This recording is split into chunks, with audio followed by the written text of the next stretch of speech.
Back to the channel, guys. Feels like an age since I've been on here and seen you guys. I've been absolutely snowed under and busy. I do apologize. Currently sick, if you can't tell. Just finished off my morning coffee and we'll get into it. But today, I had a young family member drop off his Spark, saying that it was revving and just wouldn't go anywhere. Pretty typical on those things. I've pulled the pump already and the plastic wearings exploded. So we're going to replace that in this video. And his impeller's not in the best shape, so I've advised him to go for the 1214 Solus aftermarket impeller. Just to give it more playfulness. They're not fast things, you don't need top end. And since then, he's decided to do an aftermarket intake, free flow exhaust, and a ribbon delete. We'll also go for the 90 horsepower to 110 horsepower works ECU tune. So once we've done the impeller, we'll do the normal service, oil and spark plugs, and I might break these videos up for you guys, just so you don't lose your attention span. Yeah, let's get into it, eh? Okay, so here we have the pump. Like I said, I've already taken it out. That's the state of the impeller there. I don't know if you guys can see that very well in the camera or not. It's not bad. It could have been knocked down and filed back, to be honest. But the tail one has a bit of a kink in it. And since we're going for all the aftermarket intake and exhaust stuff, we might as well put an aftermarket impeller and make the best of our money, yeah? That's the state of the wearing that came out. So hole here, I believe something was caught and did that, and then upon acceleration it exploded. Okay, so we're going to start by splitting this up and swapping out this impeller. These are your 13s, same size as all the other bolts to get this out.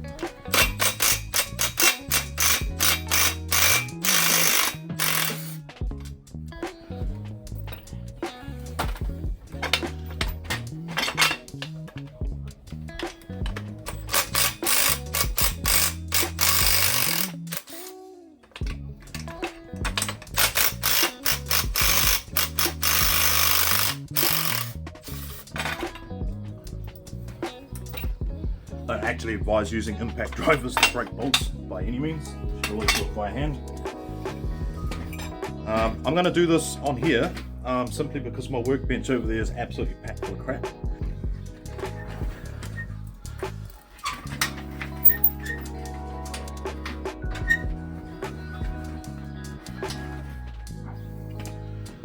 Okay. So what we want to do is take this cone off so that we can gain access to the impeller shaft bolt, which will have a flat part on it that we can clamp. I'll just grab my Allen keys.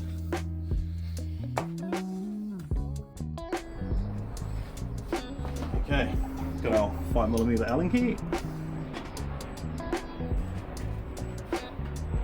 Get those up. Does not feel good.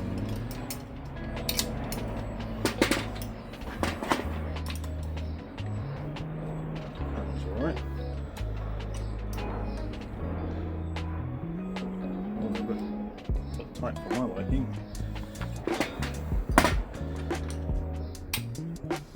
So we're going to strip these out.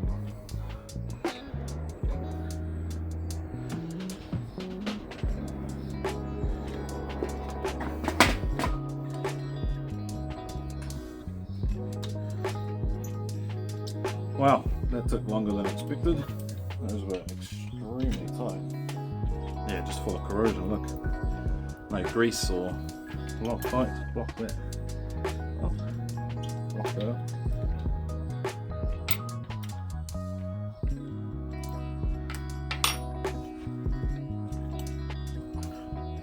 Oh, I'm going to need a flathead for that as well.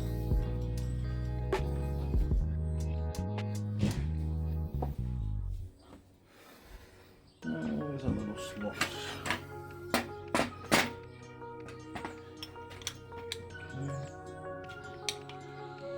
Make our way around this gently.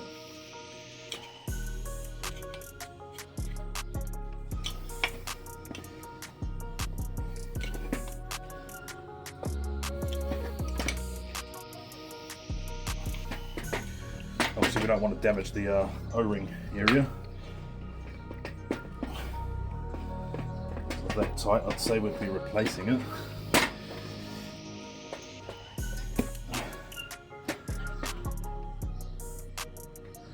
Always a good sign. No water. Now with these boots, that's reversed threads.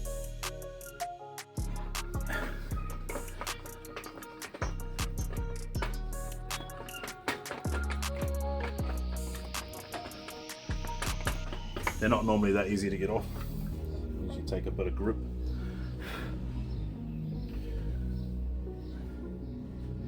And with that off, that'll allow us to get our impeller tool in here. And that's what we crank on against the crescent to get the impeller off. Alrighty, so not gonna lie about that one, guys. I attempted on the floor, broke my crescent. This thing was so seized it's not funny. I just had to pop over to the neighbours and use his vice, the big boy vice, and a bit of heat to get this off actually. So unfortunately I couldn't show you that, but we'll go ahead anyway and change this out for the aftermarket one, get that tightened and torqued down to spec, and we'll move on with the video. Alrighty.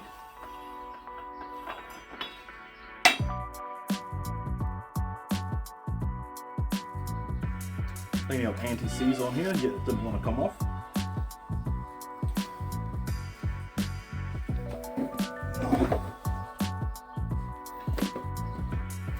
Here's our new soleless impeller. 3-blade, 12-14 pitch.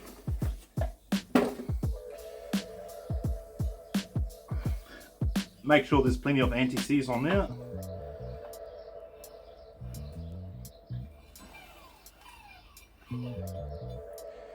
So I'm going to go and torque that up at the neighbour's place using his vice. I advise if you do have one, use it.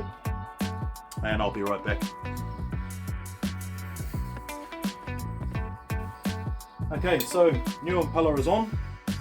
All torqued up to spec. Went and used my neighbour's vice for that. Next step, we'll put all this back together. Okay, so after cleaning up our threads on the bolts, I suggest replacing them.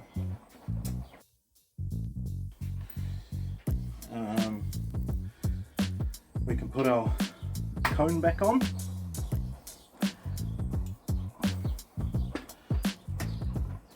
Just gonna shift some of this grease back into here. I've already checked that the O-rings are okay.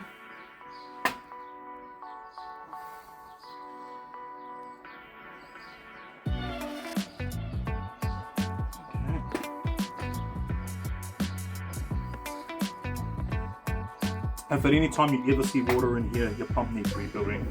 The seals are gone.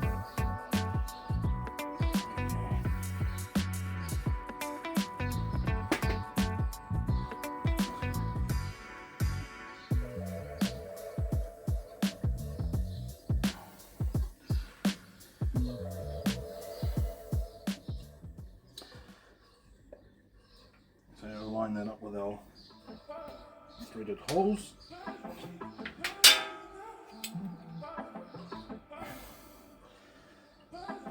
Okay.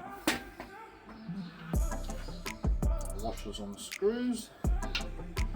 Just drop one somewhere. Now you can use a tiny little bit of Loctite on this, anti-seize or triple guard grease. That's what I prefer to use. Doesn't need much. Just enough so that they come off easier than they did.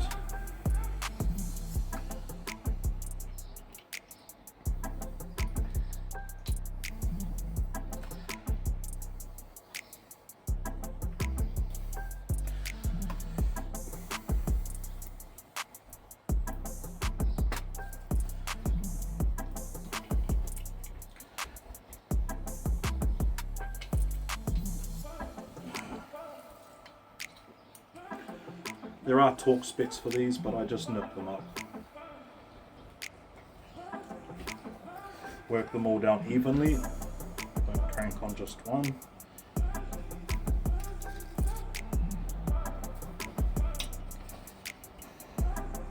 So for these, just give them a good nip. Don't crank on them because it'll squash the plastic earlobes and then you'll have to replace the comb.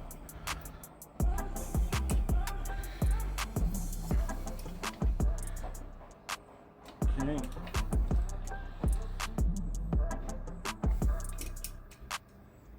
There we go.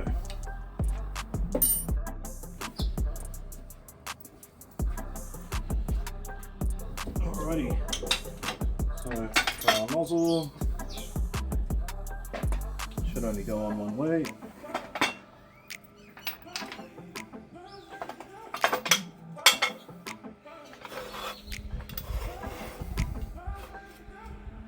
That way.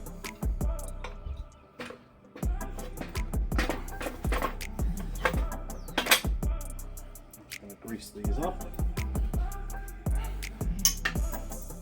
Oh my god, I'm that sick guys, I keep dropping everything today.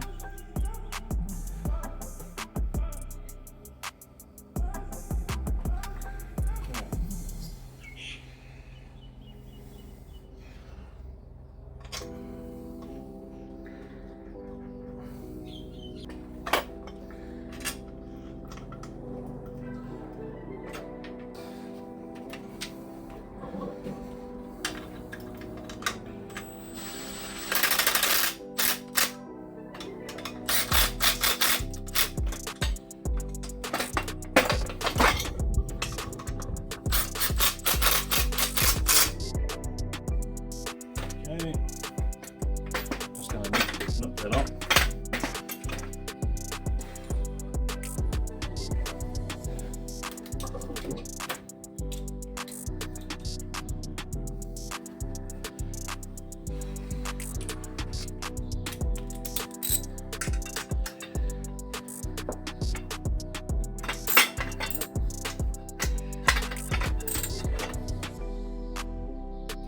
Nothing too crazy. If you guys want all the torque specs, you can even just look them up. Okay. Yeah. And grease all this up ready for our drive shaft or prop shaft.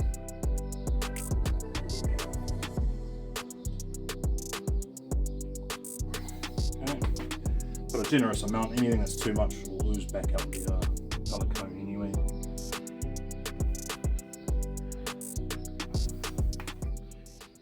Alrighty. Okay, so here we have the new wearing and new seal.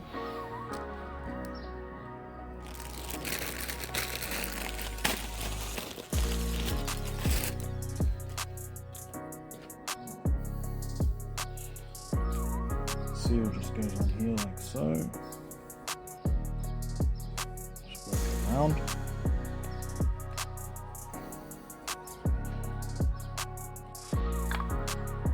Okay, so here we're just going to grease up our splines.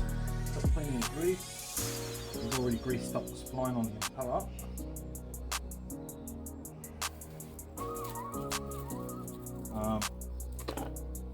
What I like to do is just the very smallest amount of triple guard grease around the very edge of this seal here on the rear ring, just so it can't get caught up in a pinch.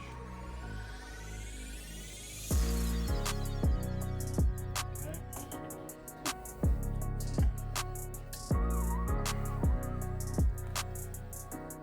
Slip the rear ring on the pump housing.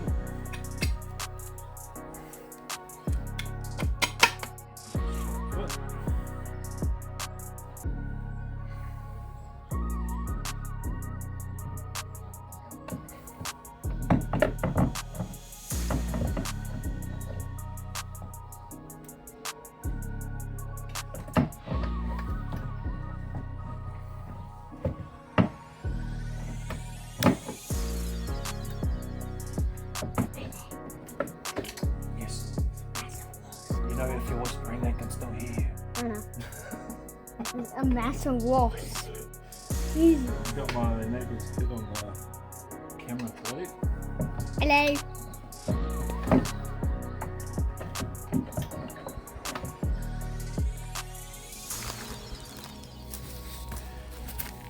so we can screw that pump back in now. Let's bolt it back in. Triple guard grease on the bolts. I do it to all of them guys. Just a thing I've always done.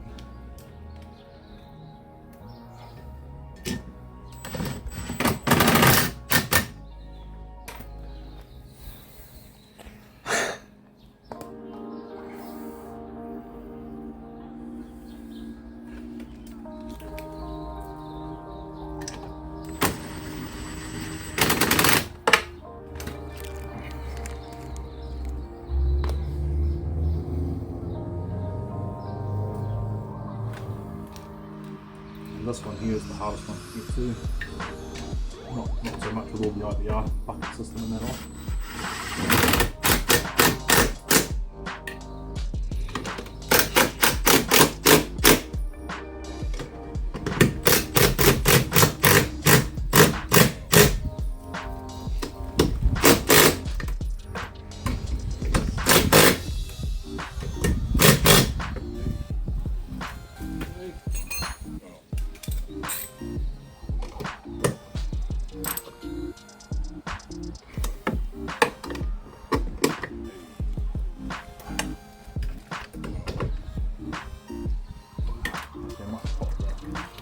Back on now.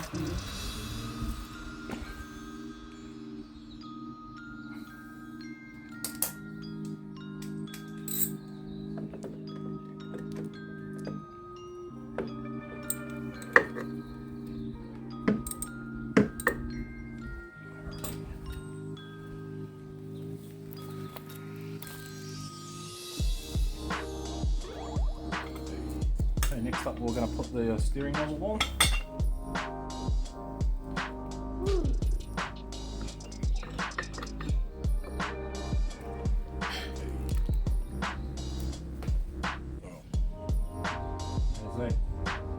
Yeah.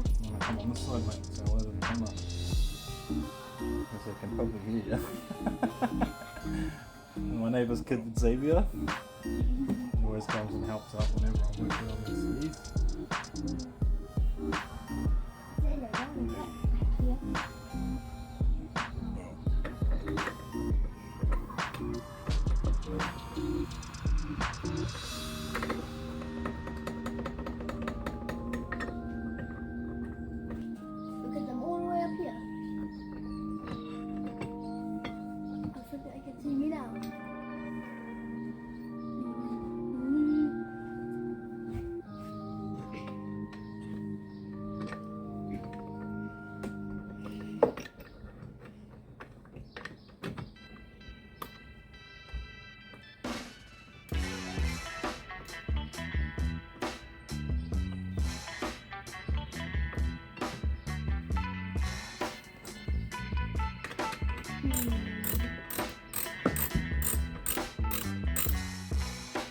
Next up we're going to connect our steering cable to the steering nozzle.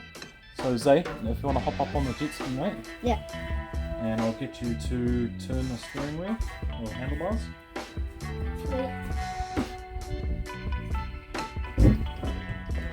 Yep. No, turn to the left. Yep, hold. Look, far left, other way. Yep, just leave it like that, okay? Yeah. Yep, and you hop off. Why do you need me to do that? Because that pushes the steering cable out so that I can connect it.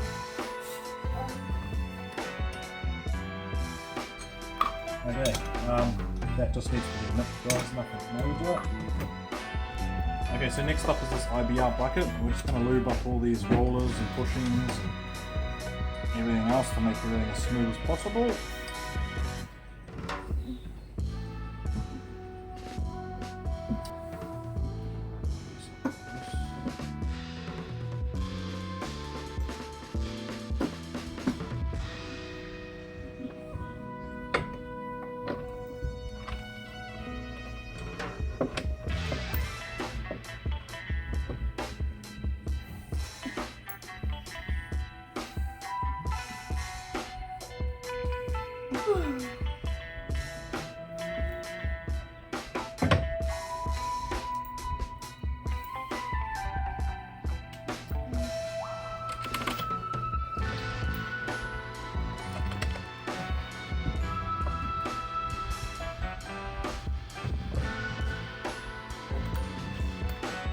just going to leave that loose until I get my bolt through the IBR actuating arm.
Okay, and next up, if we just pop our key on, we can make sure the IBR system is working properly.